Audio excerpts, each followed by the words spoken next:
नमस्कार, मैं हूं राजन झा और आज बात करेंगे दिल्ली के मुख्यमंत्री केजरीवाल को मिले बेल पर। इसके पहले जब खबरें आई कि सुप्रीम कोर्ट यह कह रहा है कि केजरीवाल की जमानत अर्जी पर विचार किया जा सकता है, तो इस बात के संकेत मिले कि शायद कोर्ट यही कह रहा है कि केजरीवाल को बेल दे देंगे, बस एक औपचारिकता बाकी है। परंतु फिर जब सुप्रीम कोर्ट में इस पर बहस होती है और एएसजी राजू व सॉलिसिटर जनरल तुषार मेहता अपनी बातें रखते हैं, तो लगता है कि शायद कोर्ट मामले की गंभीरता को समझ रहा है और केजरीवाल को बेल नहीं मिलेगी। एक YouTube channel the alternate media पर भी मैंने ऐसा ही कहा था कि सुप्रीम कोर्ट के जज भी मजे ले रहे हैं, क्योंकि जिस तरह के चार्ज केजरीवाल पर लगाए गए हैं उसमें बेल मिलने की सोची भी नहीं जा सकती, क्योंकि वे लगातार सबूतों को नष्ट कर रहे थे। 170 आईफोन नष्ट किए गए। परंतु आज जब अचानक कोर्ट ने उन्हें बेल दे दिया तो लगा कि यह पूरा स्वांग केजरीवाल को बेल देने के लिए ही रचा गया था। यह एक चिंताजनक बात है। इस पर सख्त कानून बनाए जाने आवश्यक है, अन्यथा इस फैसले का उपयोग करके आगे भी भ्रष्टाचारी नेताओं को बाहर की हवा खाने का लाभ मिलेगा और आम नागरिक मामूली से केस में अंदर सड़ते रहेंगे। न्यायपालिका के भीतर बड़े सुधार की आवश्यकता है। ऐसा नहीं है कि न्यायालय के सारे निर्णय गलत होते हैं, परंतु वह न्यायपालिका है, वहां सही और गलत का रेशियो हमेशा 100/0 होना चाहिए।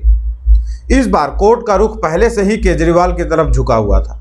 सुप्रीम कोर्ट के जजों ने जमानत देते हुए टिप्पणी की थी कि अगस्त 2022 में ईडी ने केस दर्ज किया, केजरीवाल को मार्च 2024 में गिरफ्तार किया गया।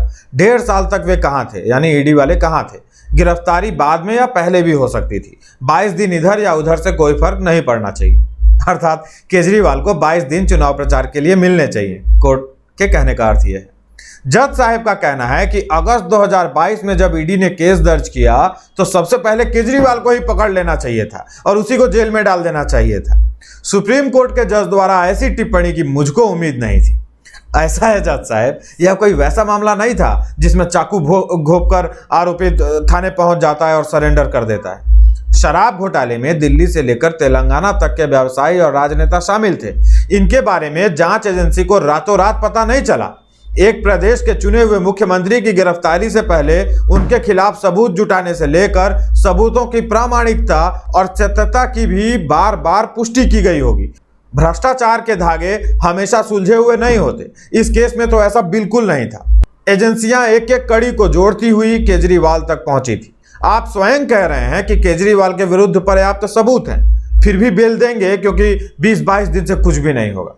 जो आदमी 9 बार समन देने के बाद भी एजेंसियों के सामने हाजिर न होता हो, जो अपनी बेगुनाही साबित करने के बदले एजेंसी की कार्यशैली पर सवाल उठाता हो, पीएम मोदी पर हमलावर हो जाता हो, जिनके लोगों ने घोटाले के दौरान 170 फोन बदल दिए हों और हर सभा में स्वयं को ईमानदार कहते फिर रहे हों, उनको बेल देना एक बहुत ही कमजोर और गलत फैसला साबित हो सकता है। दोस्तों, अभी तक किसी भी राजनीतिक नेता को चुनाव प्रचार के लिए अंतरिम जमानत नहीं दी गई है।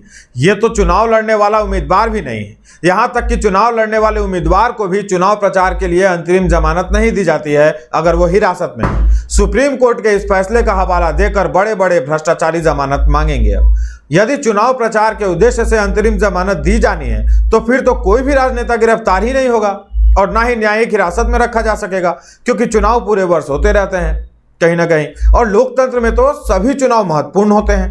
इस आधार पर तो केवल भ्रष्टाचारी ही नहीं, आतंकी, बलात्कारी, हत्यारे सभी सजा सुनाए जाने से पहले बेल के अधिकारी होंगे। ऐसे में जो भी कानून के जानकार लोग हैं, प्रैक्टिस करते हैं, उनको अदालत के इस फैसले के विरुद्ध आवाज उठानी चाहिए, पिटीशन दायर करनी चाहिए, क्योंकि देश और व्यवस्था नागरिकों की है। चुनाव प्रचार के बहाने बेल मिलना, इसे स्वीकार नहीं किया जा सकता और न ही इस दलील को स्वीकार किया जा सकता है कि 2022 के मामले में 2024 में गिरफ्तारी हुई, इसलिए कुछ और दिन बाहर रहने की इजाजत कोर्ट दे देगी। देर से गिरफ्तारी पर आप एजेंसियों से सवाल करें, पर आरोपी को बाहर क्यों निकाल रहे हैं? अब 2 टूक गांव खोलकर नाच रहे आपियों के लिए। ऐसा है कि कोर्ट ने भले केजरीवाल को जमानत दी, परंतु एक तरह से वो नजरबंद रहे।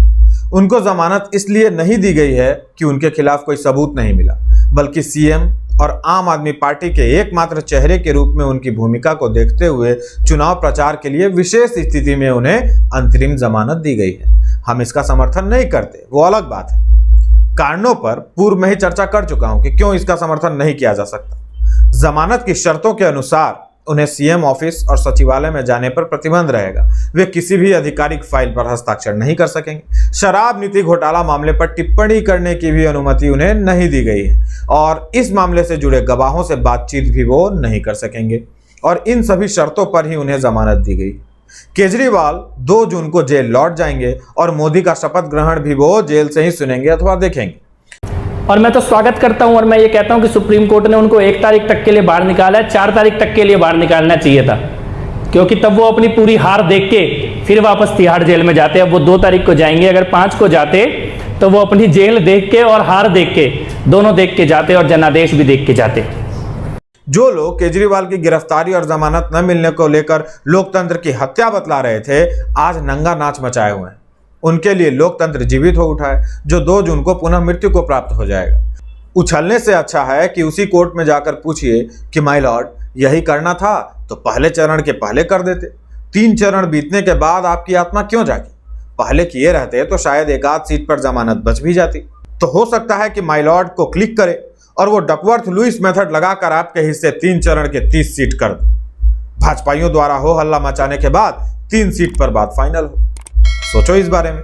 आज के लिए इतना ही। वीडियो को शेयर कीजिए, चैनल को सब्सक्राइब कर लीजिए। सहायता करना चाहते हैं तो ये रहा QR कोड, इसे स्कैन कर लीजिए। जुड़े रहने के लिए आप सभी का बहुत बहुत आभार, धन्यवाद।